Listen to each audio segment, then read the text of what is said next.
Oh, hey y'all! Happy Baby Friday. How you doing?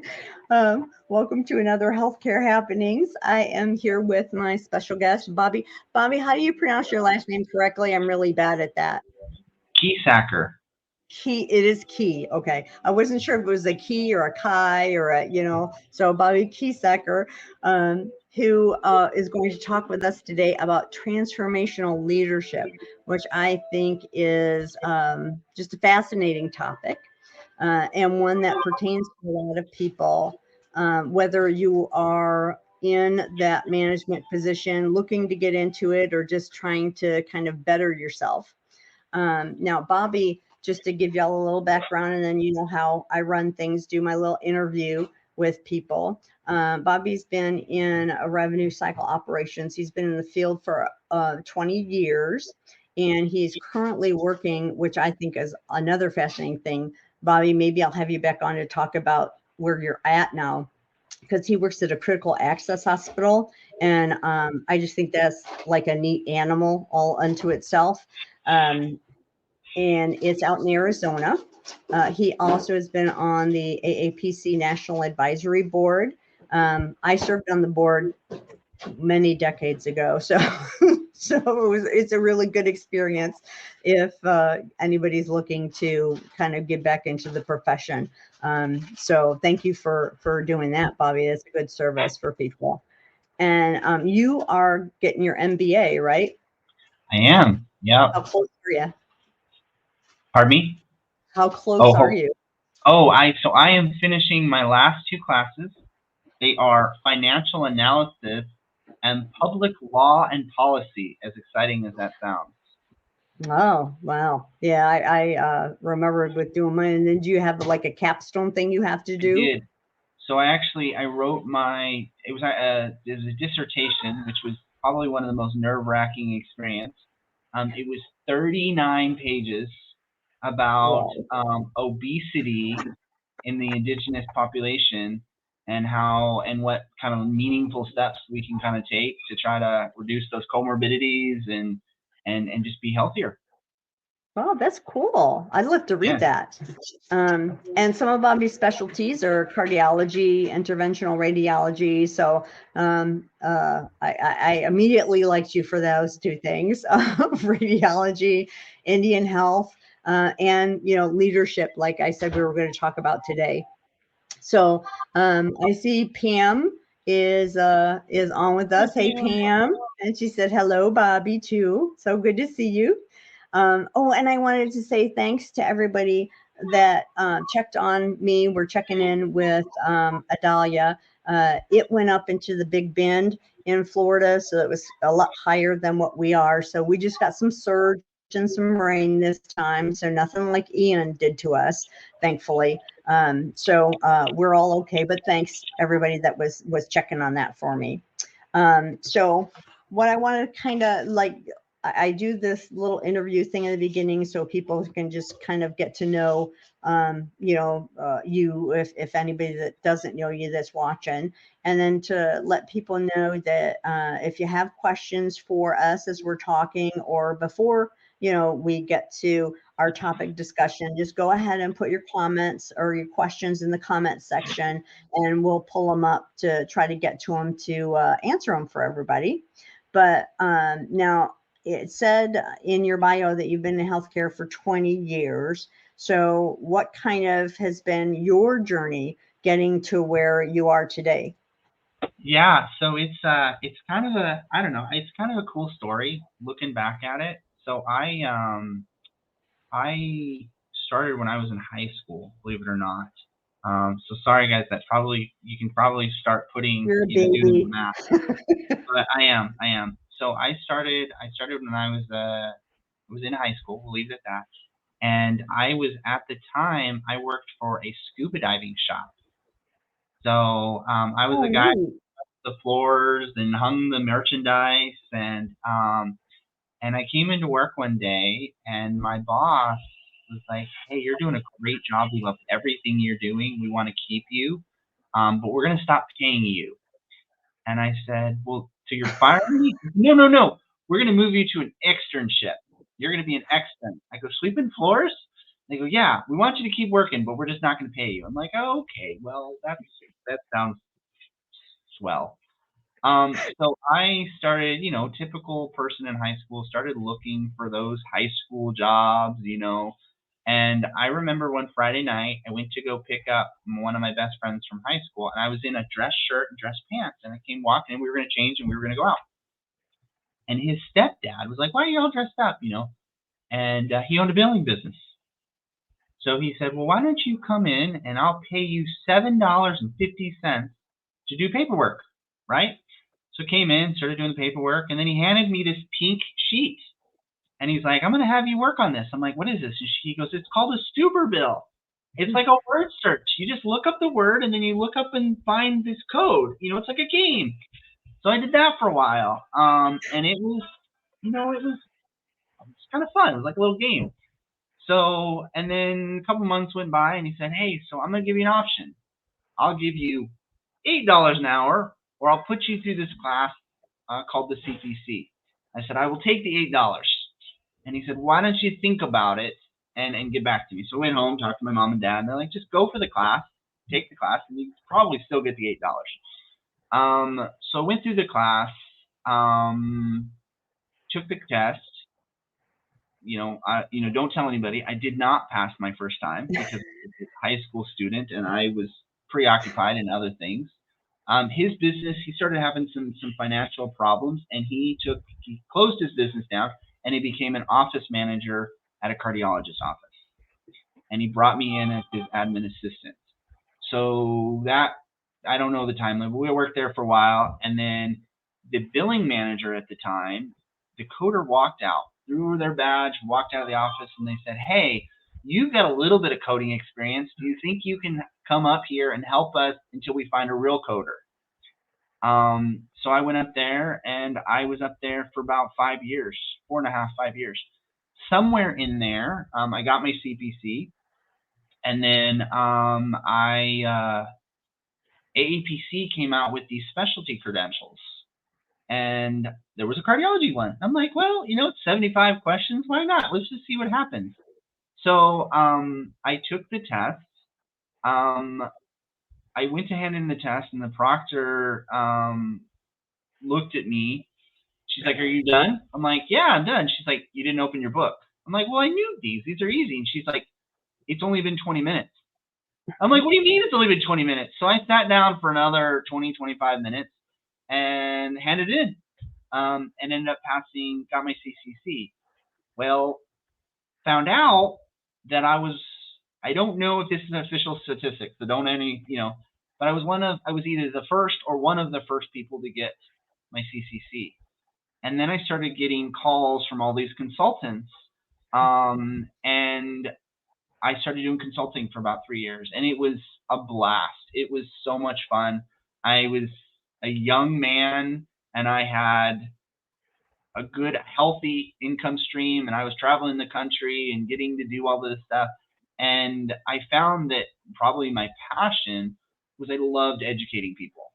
I was not all about, some of the other things that happen with consulting, but I loved building presentations, and I loved talking to people, and I loved helping them, reach their full potential.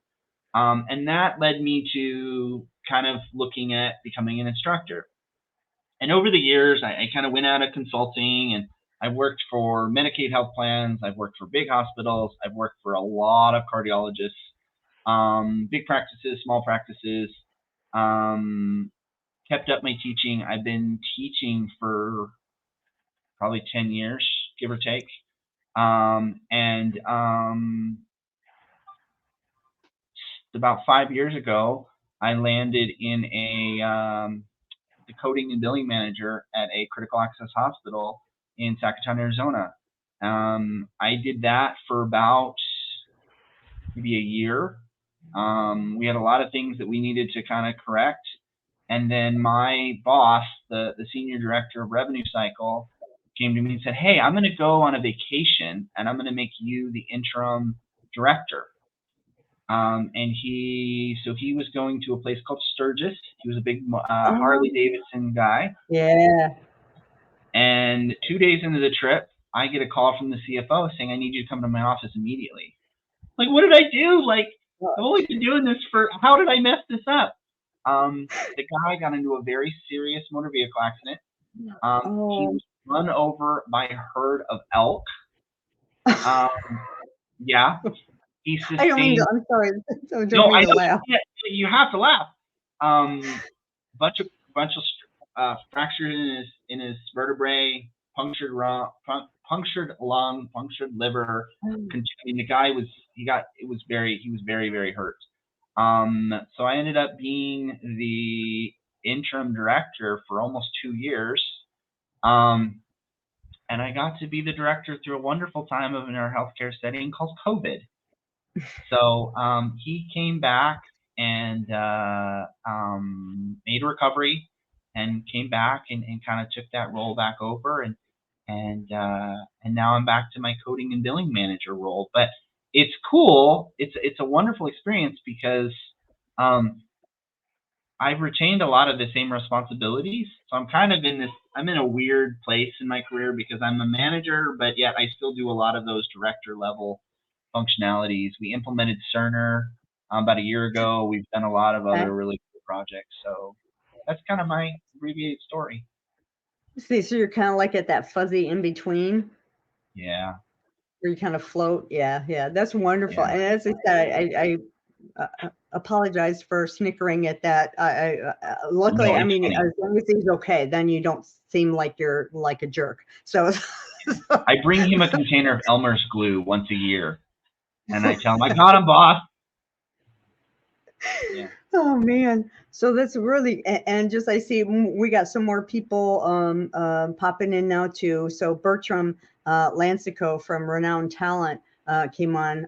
So hey Bertram, for those of y'all that may not know him, I would suggest he's starting this really cool concept. It's called and Bertram, correct me if I get the name wrong, it's like the Renowned Roundup. It's going to be like every other Wednesday or 2 Wednesdays a month, where he's trying to connect people that are looking for positions with agencies that are looking for people and other places that are looking for people. So kind of like a little connection thing, which I think is just a really great concept. So if any of y'all are interested in that, go over to Renowned Talent, or, find Bertram on LinkedIn and kind of message him about it. You can sign up to get involved in it. So I think that's really neat.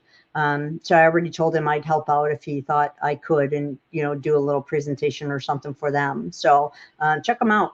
And Bobby, you might be good to do a little presentation for his people too. I think that on this topic, I think it would be really great. So I'm happy to and help. I see Great. And I see our friend Lady is on, and she had some good things to say about you, Robert. Bobby and I both were speaking at the retreat that Advanced Coding Services held, and Lady was one of our attendees. So she got to kind of know everybody a little bit better. We've been connected on LinkedIn for a while, and I'm kind of a mentor for her. And so it was nice that we finally, got to meet up. So that's another thing for anybody that's looking. The retreat, the next one's in New York. So if you go over to Advanced Coding Services, you can check out what their retreat is coming up. There's one there, and then there's one in Prescott. Are you speaking at the one in New York? I am not. No, I am. No, I had some other stuff that was going on at that one, but I will be speaking at the one in Prescott Valley in Arizona. Okay. And then again in San Diego, I think in June or July of next year. Cool. Okay. Oh, and then Lexi's on. Hey, Lexi, she put up the link in the comments for everybody too to go check it out. So cool. And Catherine is on saying good afternoon. So hey there. Oh, Angela Jordan had a nice comment too about your story, Robert. She It's been said, it's been a fun career. I unfortunately or fortunately, I don't know. I was one of those people that for the first part of my career, I was that 2 or 3 year job hopper. So I got to do a lot of things in a short period of time, and but I kind of landed in my role now, and it's been fun. It's been interesting. So good. Now, so out of all of those things, like what's been your favorite thing to do so far? I really did. I enjoy teaching. I really do enjoy that. It sounds weird saying it, but I really enjoy being a leader. The thing with it is that it's, and I don't mean to be negative, but because of some of my experiences, I've had opportunities to work with leadership styles that were less than optimal. I've, as a coder, especially with some of these small practices, I've lived in broom closets. I've been put in that small room. I've literally had a maintenance sink in my area that works. And through those experiences, I always kind of imagine there being a different way. I imagine that there would be, there's got to be a better way of doing it. And when I came into my practice that I'm in now, we were 11 months behind. We had just wrote off a large amount on timely filing, and everybody was kind of broken. They were tired, they were fatigued, and I pulled my team together, and I'm like, look, let's try something different. And at first they were very like, no, that's not going to work. You're too warm and fuzzy and all of these things, and you're always empowering. I never use the word issues. I'm always challenges and opportunities. I'm that guy. But what I found was after about a year and a half of kind of beating them over the head with this positive attitude and this let's do it together, by not changing anything, not hiring additional people, not adding any workload, all of a sudden everybody started being more productive, and all of a sudden not just more productive but more accurate. And everybody just kind of looked around like, holy cow, everything's working the way that we wanted it to, and we're happier. We didn't let anybody go during COVID. We didn't have anybody leave during COVID. And I'm very proud of that. I think that that's an indication that not just my leadership style, but I think that there are concepts out there that allow leaders to be supportive, and empowering, and empathetic, and everything else kind of falls into place. So that's a passion of mine. Did kind of, yeah. But I would say teaching, being in a leadership role, I would say the role that I probably enjoyed the most was I really liked working for the Medicaid program. It was fun. It was a very cool role. Didn't pay very well, but it was a lot of fun, and I enjoy what I'm doing now. I think I have a very good team, and I like working with them every day. So what threw you into, doing these presentations on transformational leadership? Was it the less than optimal leaders that you've had in the past? Because I think we've all had those where it's either, I was at one place early in my career, and it was a very large billing service. And the lady that owned it, she was an older woman. And so her daughter was like the person that ran everything. And, it was one of those kind of like where you go into the office and the spouse is the office manager and you're just like, so yeah, I've had a couple like that. It's we need more people. I think that's one thing that I've noticed now that I'm maturing, to put it nicely, for the people that I started with decades ago, we're kind of aging out, so to speak. You know what I mean? I mean, you're starting to think of now you're closer to being out than you are to being in. And you start looking around, and I try when I find somebody that I'm like, oh, they've really got it, to be encouraging and to get them involved more, because I think COVID, one of the things that happened was that, nobody went anywhere, nobody saw anybody. And then, everything went to Zoom. And then on Zoom, people wouldn't even turn their cameras on, so, they're sitting in their homes all by themselves. And so it really affected that kind of desire to do that, and to be around people, to do presentations, to do, it's hard to find people now to step up, because they're just so used to not doing it. And just the thought of doing it now stresses them out. Or people who came in during COVID, they've known nothing else in our field. So, it just is something that seems alien to them. So, I keep looking for the newer people to kind of come in and take over. And, Lady happens to be one of them that I think will be very good at doing that. And so I'm always, and she finally did her first presentation to a local chapter, by the way. So that was fabulous. And so I try in my little ways, but putting together your presentation, I think, is fabulous. And is that kind of what threw you into saying, okay, I'm gonna kind of pass this on to people, or? Yeah, I think, what I think it was a couple things. It's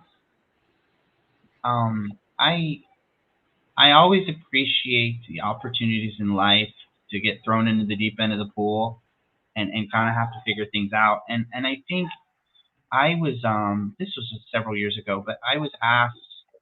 I served as a educational officer for a local chapter, and I served in a couple different roles. And then I was asked, hey, would you consider being our new member development officer? And I said, yeah, sure, absolutely. So, I started down that path of like, how do you bring people into the chapter? What does that look like? And unfortunately, during that little journey, the president stepped down, the vice president stepped down, our education officer stepped down, and it was one of these classic stories where you hear where a local chapter was just struggling. So I ended up finding myself in a presidential role. Okay? So we got through that first year, and the next year, the next year, the question was, how do you rebuild that chapter? How do you get people to get re-engaged? And when I started looking at the numbers, we had one of the largest membership. It was something like 1,200 people. Wow. And I'm like, why is nobody wants to be an officer? I can't get 4 people, So I was the president and whatever officers, and then I convinced my wife, who was a newly certified coder, to be the treasurer. It just kind of worked. And we went down this journey of how do we get people engaged. And what I found was people were like, look, I want to help, but I'm scared to be in an officer role. What if I don't do a good job?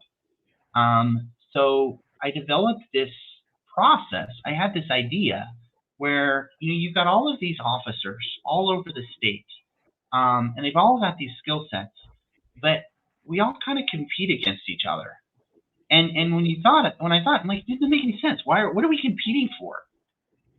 So what we did was I barbecued. I love barbecuing. So we invited all of the old officers and all of the potential new officers and anybody that was interested in being an officer to a barbecue. And we had an officer retreat. And what we did was we allowed people to kind of start to collaborate and talk about their best practices. and talk about what worked and what didn't work. And then all of a sudden we had all of these people that were like, hey, I can do that. And when you think about AAPC, I think the thing that makes AAPC so strong is their networking.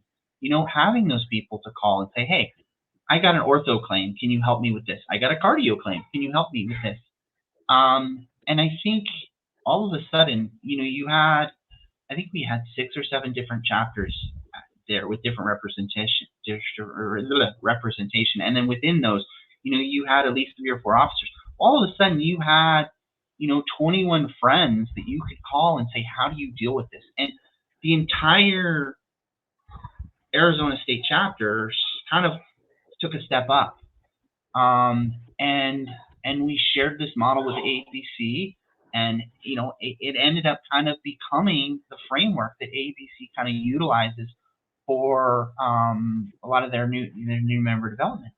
So without even knowing that we were doing transformational leadership, I had this passion. I had this thing of like, how do you take a group of people that are doing one thing, and how do you get them to collectively kind of go into a different direction?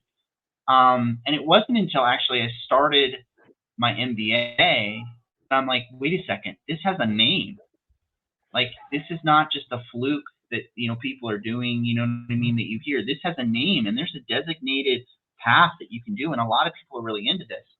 And it just became a passion. It was just something that I'm like, more people need to know about this. We need to talk about this, because it affects so much stuff that we do on a day-to-day basis. And I think the more people that are aware of it, the more people that are talking about it, you get that collective step up, So. Yeah. Cool. Well, I was just seeing that Kimberly Jolivette Williams has joined us. She was saying, hey, I saw you said hey to her too. So she thinks that the barbecue idea is a great idea. We lost Bobby. That her husband loves to barbecue, so maybe they'll try that. I think that's a great idea that you had there, Bobby, for the chapter officers to get people in. Doing something informal like that, I think, is really cool. And Barb Shaw's on too. So hey, Barb. She says it's nice ideas. It seems probably to recruit the new members to officer roles. She admitting that part's not her favorite part. So there's a lot of people that's not their favorite. I formed a chapter years ago, and so I, of course, took the role of every officer in the chapter just to keep it going at the beginning. And that it is hard to get people to step up into doing those officer roles, but it's very rewarding. So for those of y'all that are on and are thinking about it, check it out. It's not a hardship to do. And you have other officers to assist and help you with things. And, it's a way to network and, put something on your resume that, you were an officer at the local chapter. So it helps in that kind of way too. So, just think about it. So when we were at the retreat and you did your speech, I was hoping that you would you had done a speech about the wolf pack. Oh, yes, yes. Yeah, if you wouldn't mind, I've got your slide from that to where you show it and have your little discussion. For those of y'all that haven't heard Bobby do this is going to be a real treat. It's very interesting and in your mindset. So appreciate it, Bobby. Yeah. And I just, as we go into that, I wanted to just kind of jump on. There was a couple comments, Angela and Kimberly. It was really it's exciting to see you guys. One of the things is that there was a soccer player, Pompey, I think, and he said, soccer has been very, very good to me, AAPC has been absolutely amazing to me. I would not have the leadership opportunities that I had if I hadn't gotten involved, got involved in the local chapters, in the events committee, the different things that come up with your local chapters, volunteering to speak, and eventually going into those boards. I have met people that are absolutely amazing and have helped me, and I've shamelessly stole a lot of the things that they've said. I'll hear them talk about it, or I'll hear them say, and I'm like, I want to know more about that. So I think that that's definitely something to Angela's point. Get involved. If you want to be in leadership, start small, start speaking, start in a local chapter, and just kind of work your way up.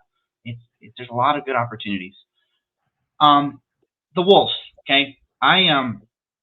So I have always been a little bit fascinated. I before I started coding, I wanted to be a veterinarian. I wanted to get into animal science, and I'm fascinated with animal behavior. I'm fascinated with, what makes people and animals do the things they do. And wolves are really fascinating. So when you see a wolf packs do something kind of ingenious. So what you see is these three wolves in the very, very front. Okay, these are the oldest, and arguably the weakest wolves. Okay, and they're setting the pace. So nobody goes faster than them. They don't ever get left behind. We watch over them. We make sure that they're protected, right? The wolves in yellow, these are some of our stronger wolves. Okay, these are the wolves that are, they're the strongest, they're the fastest, and the reason that they are where they are is because they have the ability to go up in front of the wolves in red and help them, protect them, but then they can also fall back and help, the wolves in the middle. Okay, same thing with the wolves in the green. Okay, they're also some of our stronger wolves. Okay, and they're watching the backside of the rest of the pack. So the green and the yellow wolves are watching what's happening in front of them, and they're watching what's happening behind them. Okay, and then way back here in the back, okay, this wolf that's kind of chilling back here. This is what we call the alpha. This is the boss, right? And he or she is making sure that no matter what happens, nothing gets behind the rest of the pack.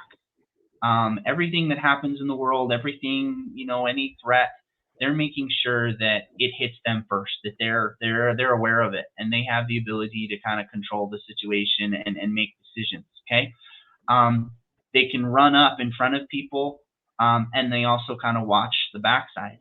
And I can tell you, those of you guys that have been in those senior roles and those director roles, even senior manager roles, a lot of your responsibility is just dealing with the things that go bump in the night. Kind of being that breakwater, the thing that the waves break on, and then you can kind of disseminate it back, to the rest of the pack. But it's a lot of kind of taking on the woes of the world. And I love this image because I think that when people think about leadership, when people think about, being a manager or whatever, I think they have this certain image in their head sometimes. But you've got multiple leaders that are happening within this team. Yeah, you've got the alpha back here that's kind of doing, that's the boss. But you've got, 5 wolves in green. You've got another 4 or 5 in yellow, that are also leaders, and they're supporting that guy in the back, guy or girl in the back, and they're communicating with each other, and they're helping move this along as a team. And you've got everybody in middle. All of those wolves, they're not highlighted, but those wolves are going to do the same thing. They're going to take their direction from, those other wolves, and they're going to fall into order. They're gonna work together as a team. They may even see a threat and identify that to the green or the yellow wolves or something. So I think this is such a meaningful model with the stuff that we do. And I know that we're all kind of in different roles, but when we think about coding and billing, how many times do you read a report and you identify something and you say, hey, compliance, hey, boss, hey, billers, hey, insurance company, hey, whoever, and you identify those things, and then as a team, you address it.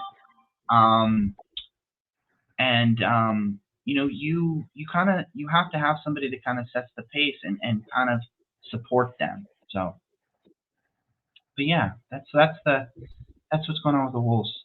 Yeah, I love that analogy. This is so great. Um, so for using that in the context of healthcare, so with transformational leadership, we were kind of talking before we started that it's not necessarily just if you want to be a leader, that you can also use these whole concepts just to kind of improve where you are with your team, or because not everybody wants to be the boss, and I get Yeah, that. I've had and worked with some people that have been extremely good at what they do. And, I've gone to them and said, hey, I really think that, you could be a trainer and help the newer people come in and to work with them. And they're just like, no, no, no, no, no, not my thing. So there's ways that you can still work and move on doing things that doesn't necessarily mean that you have to be the boss of everything. yeah, Some people, of course, they aspire to those kind of, which is great, whatever, you do you, right? Is that as they say, but, it doesn't have to be, you can be a leader without being a boss, I guess is what I'm getting to, right? yeah, 100%. Yeah, I think, and again, I'm going to use a lot of analogies of my experience. I don't have it all figured out either. I'm still learning. But one of the things that I do with my team, and that I'm all about empowerment. I'm all about having people be the captain of their own ship. And I think within your own world, you have the ability. There are things that are within your capacity. The reality is, we have a lot of responsibility. We don't think about it, but being a coder, being a leader, being an auditor, there's a lot of dependence on the things that we do on a day-to-day basis. A lot of responsibility.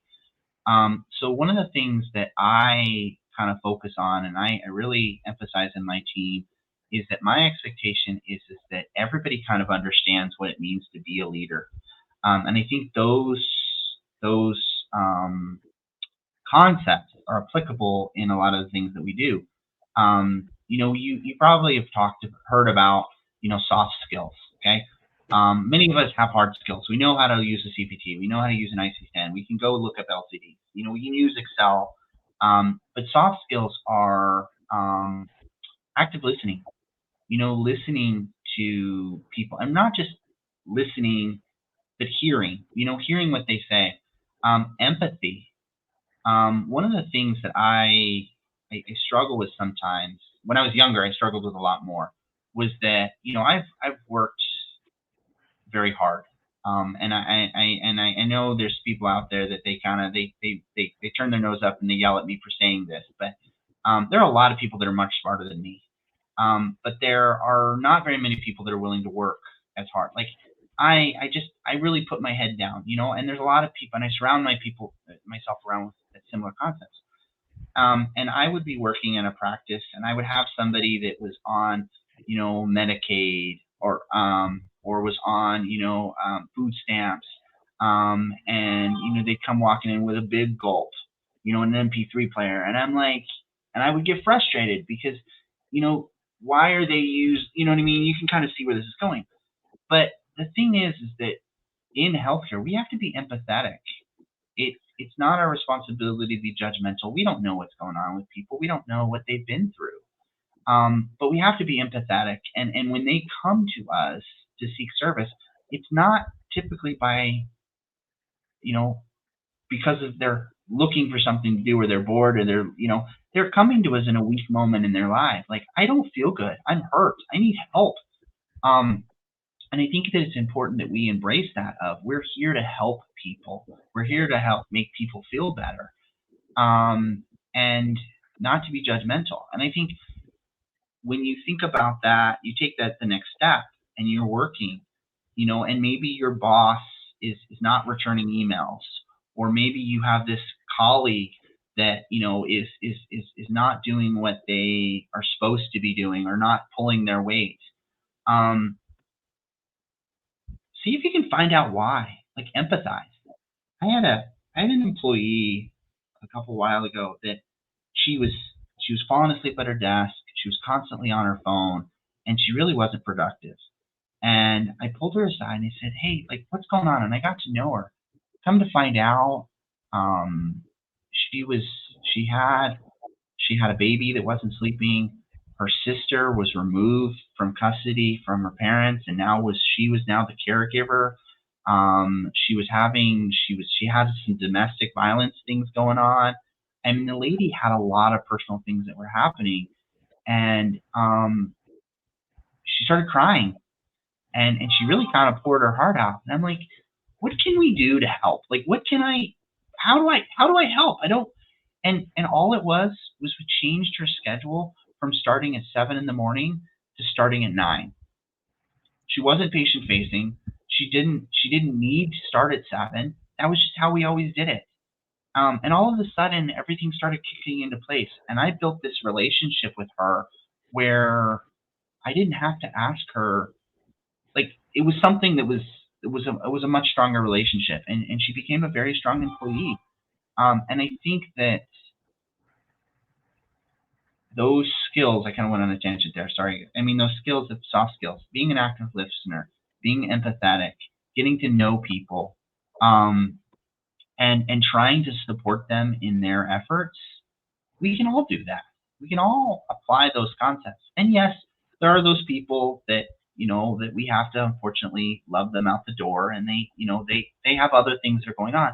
But I think approaching those situations with, is there something that we can do meaningful to help not just our patients, but our staff and our bosses and our managers and each other,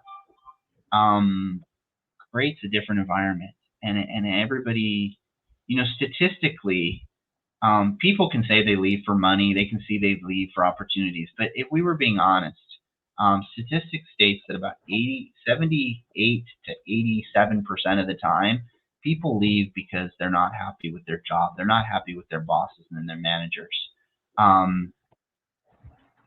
I think that that's meaningful. And that's a huge problem these days because there's just a shortage of workers, period. I mean, you look at all the places that there's some places that we go to that sometimes don't have the lobby and restaurants open because they don't have enough people to staff it. So they're only the drive-throughs open. Or you go into any store and there's always, we're hiring, all over. So, as a leader, yeah, that's another important thing to be able to do those types of things because, it's pretty easy in some places. Now, I know, depending on where you live and situations, that kind of thing, but, there's always another opportunity for people most of the time, that if they leave, they're pretty confident that they'll be able to get some other thing, or they're already looking and you don't even know it. And the next thing you know, they're just out the door. So I totally agree that a lot of that with the staff, you have to have, you're not everybody's buddy, and you're not going to be everybody's buddy, and everybody's not going to like you, but you have to have that respect and that relationship with everybody that, that you're working as a cohesive team. And then that makes them feel, more involved, and that they matter and that they're listened to. So I think those are all great skills that, leaders need to have, in situations, no matter what type of situation they're working in. Pam said, love them out the door needs to be added to to our sure of sayings that we have going. So for those of y'all that don't know, the group from the retreats, we've kind of started to take some of our well-known pet phrases and have put them together for things to make like little fun like phrase packs out of them. And so, yes, I agree, Pam, that's a good one to add. But Lady also made a good point that I think a transformational leader is something that they'll want to do, is in that, you need to know the root cause of the underperforming, and then go from there, like in your story. So a transformational leader, I think, will be picking up on those things, and not just saying, hey, you're showing up late. And, if you do it again, I'm going to have to write you up. And if not taking that extra little time to ask that question and figure out why, because if that would have been that type of, this is what the rule is, and you've been late now twice, and you're talking on your phone and it's not your break, I'm going to have to write you up, she probably would have lost it and been out the door, so, I think those kind of are traits that we need to see in people. Again, not even just to be a leader, like a boss leader, but, within your grouping, to check on. Like I had people that have been texting me and messaging me and stuff, just saying, hey, just want to check the hurricane this time. How are you doing? Is everything okay? And I did the same thing last night, checking on some of my other fellow Floridians, and seeing how they were doing. It's just having that thought, process, so for traits, for example, what, besides the ones that we were talking about, the empathy and being able to pick up on those kind of things, are there other traits that you think are important Yeah. So for Betty, people? would you mind, can we look at slide 5 and 6? Can we look at 5 really fast and then look at 6? So I wanted to kind of, for those of you guys, I know we talk about transformational leadership and we're kind of dancing around what it is, but I wanted to, one of the things that I think kind of encompasses what we're trying to do when we talk about transformational leadership, I think there's a lot of good definitions. Penn State actually had a good definition of this. So transformational leadership is a leadership theory where a leader works with followers to identify changes needed, create vision through an inspiration, and execute those changes with a group of highly committed followers. Okay? So what happens in all levels is your organization has a mission and it has a vision. And what we should do as leaders and subordinates in all 9 years is we have to think about, okay, does what we're trying to do align with the mission and vision? And then within that, each individual person kind of has their own vision and mission. I want to be this, or I want to be that. And what you do is you take those needs of those individuals and you figure out how can we align them with the mission and the vision of the organization. Okay. So there are people that all they want to do is they want to be at home, they want to code and they want to build, they want to be told they're doing a good job, and they want to be left alone. Okay? You find those people, you put them in that role, and then you set up a cadence where you reach out to them and you talk to them. How are you doing? I'm doing great. Is there anything that I can do for you? No, you're awesome. Or, well, yeah, I know you're really busy and I know there's all of this stuff going on, but I have this thing over here. And then all of a sudden you find something that, like, why don't I take that off your plate and I'm going to go ahead and take care of that. But those people, the quiet people, the people that want to be left alone are a lot of times your greatest assets, because they're the ones that are going to see things first. And because they want to be left alone, they don't always bring it up because they don't want to be, they want to deviate from that. But those are the people that, if you are those people, make sure that you're fostering those relationships with your manager or your boss or your whatever, because they do want to know. They 100% want to be aware of those things that you're finding, and you're not inconveniencing them. If you're the person that manages those people or that are surrounded by those people, you should also be fostering a relationship with those people, because we're trying to align goals. If you want to grow within the organization, then make sure that you're letting those people, those key people know, hey, I want to grow. Can I do more? Can I take on a project? Is there something I can take off of your plate? And Betty, if you wouldn't mind going to the next slide for just a second. Mm-hmm. So Betty and I had talked about coming in and presenting this, a couple months ago, and it was funny because I ran across an article, and these aren't necessarily my thoughts.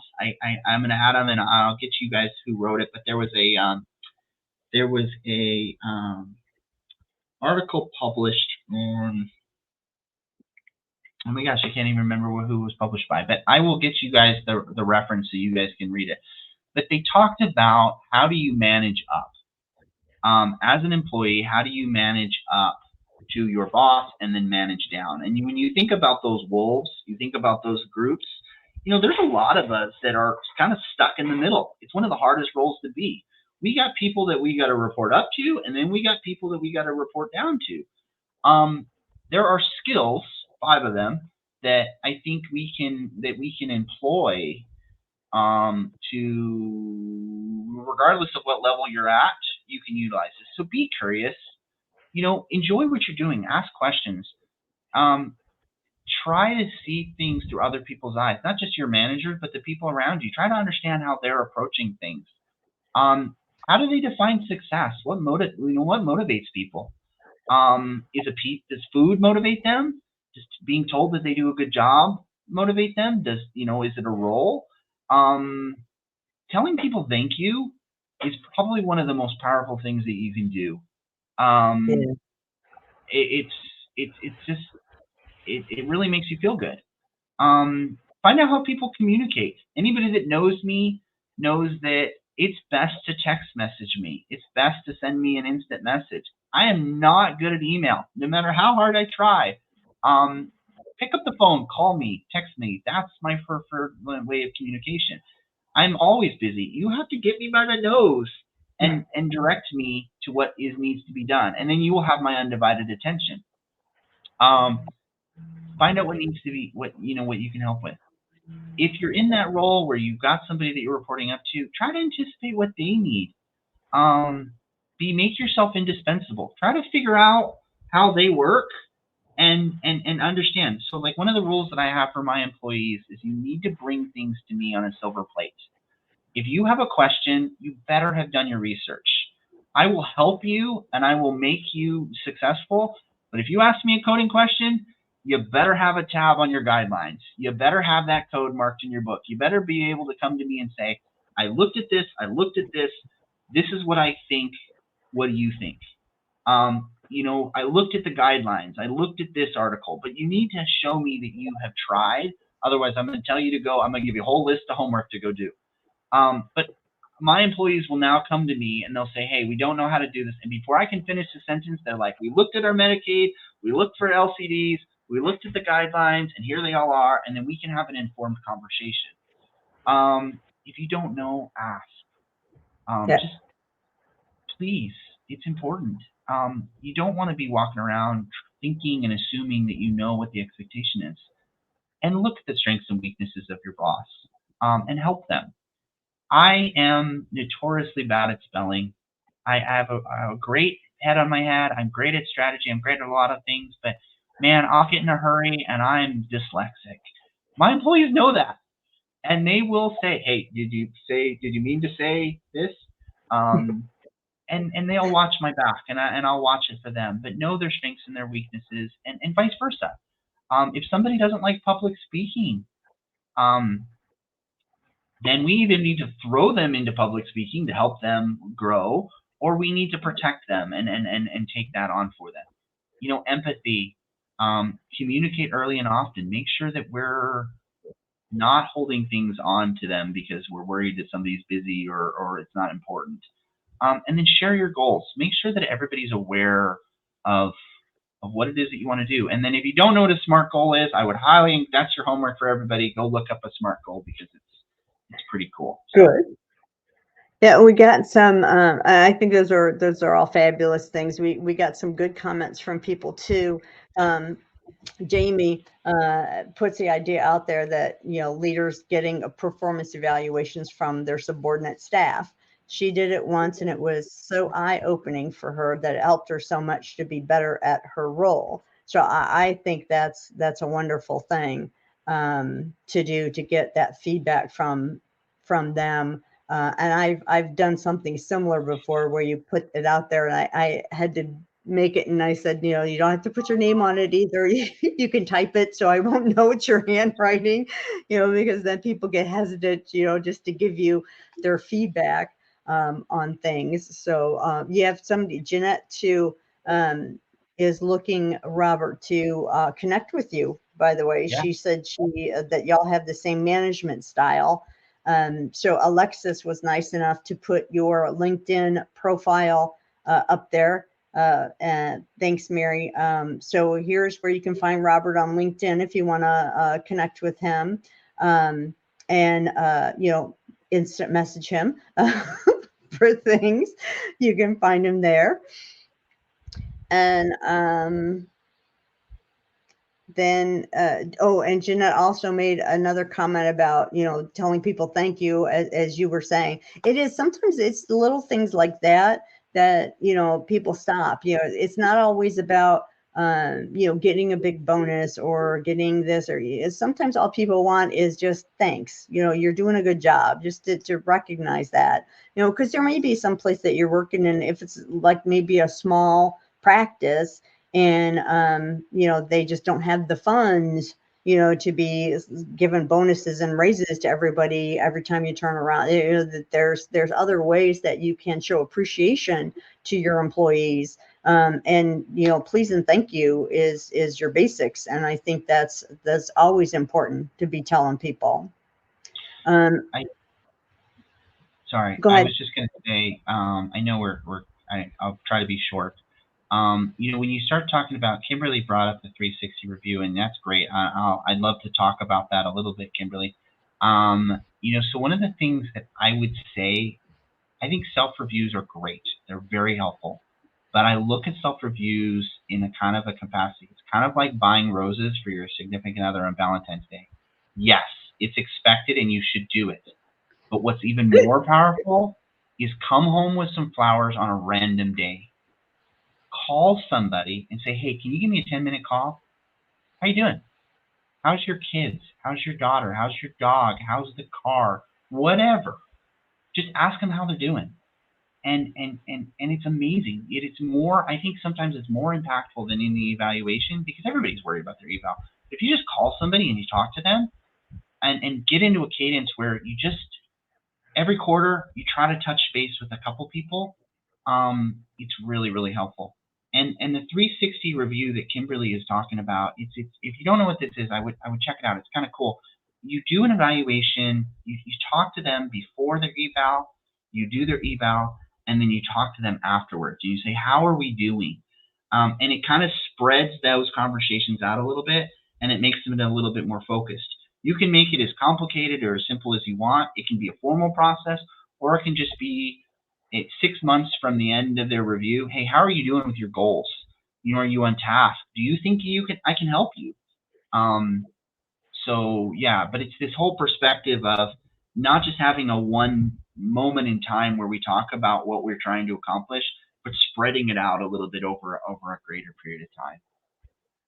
Yeah, because in doing it that way too, because there was always that issue of doing the reviews and trying to pick up on something that they had done 10 months ago. If you do the yearly, and I was doing all these great things, and it's to try to keep up with those. So I tried to do like quarterly check-ins, when I was directing. And it wasn't, no paperwork, no, it was just kind of, hey, come on in, and I would give them their acknowledgments for things that I saw that they were doing well, and saying, you're doing a great job, you're doing the, and doing like you had said, and kind of doing that check-in.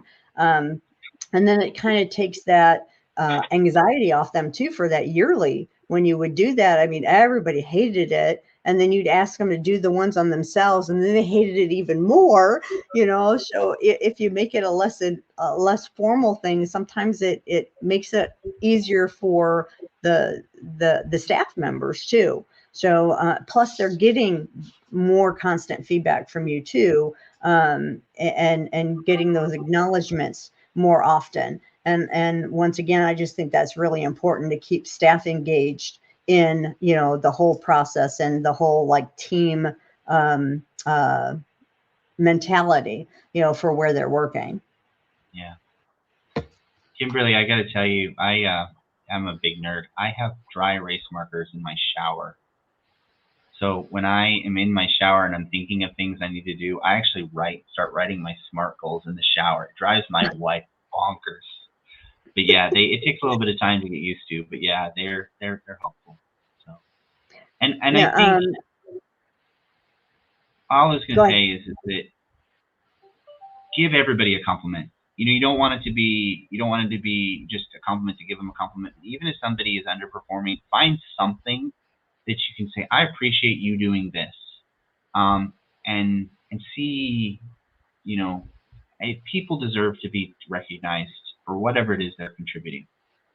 Well, I'll tell you the Southern way, and then we've got to wrap up, is to compliment, then throw in the issue, and then compliment again. And we were always given an example of a new wife learning how to cook and not being so hot at it. And you don't have to be a new wife. I'm still not hot at it, but so she makes a meal for her husband, and he sits down to try it, and of course it's a little off. And he says, "Oh, honey, these are really great peas. I really like them, and you got the best ones. Yeah, I think we need to work on cooking the steak maybe a little bit longer, so so it's not all blood red when I cut into it. It's not my favorite kind, but I liked how you paired the mashed potatoes up with the peas too. So they get what the issue is, but you're surrounding it by their positives, so it's not like you're attacking them.